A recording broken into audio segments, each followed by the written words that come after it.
ঘোষণা দেই, তাহলে ঢাকা শহরে জামাতের প্রার্থী রাস্তায় নামতে পারবে না। সেটা সেটা জামাত হোক বা ইয়েই হোক, কিন্তু আমরা আন্দোলন সংগ্রাম করে এই জায়গায় আসছি, আমরা ভেসে আসি নাই।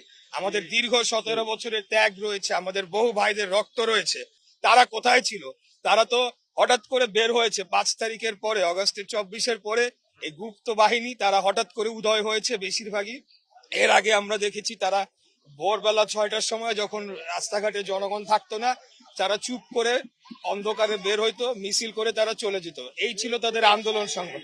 আমরা রাজপথে বুক ফুলিয়ে রক্ত দিয়েছি, আমরা গুলির মুখে দাঁড়িয়ে আমাদেরকে হত্যা করা হচ্ছে 17 বছর যাবত, গুম খুনের শিকার হয়েছি, আমরা কোনো সময় পিছু হটে যাই না। তাই এখন যেটা বলছে, তারাও জানে যে তাদের সব ঢাকা শহরের সবগুলার জামানত বাজেয়াপ্ত হওয়ার সমূহ সম্ভাবনা রয়েছে, এটা তারাও ভালোভাবে জানে। এটা কেবল তাদের নেতা কর্মীদের উৎসাহ জাগানোর জন্য তারা করছে। আর যদি তাদের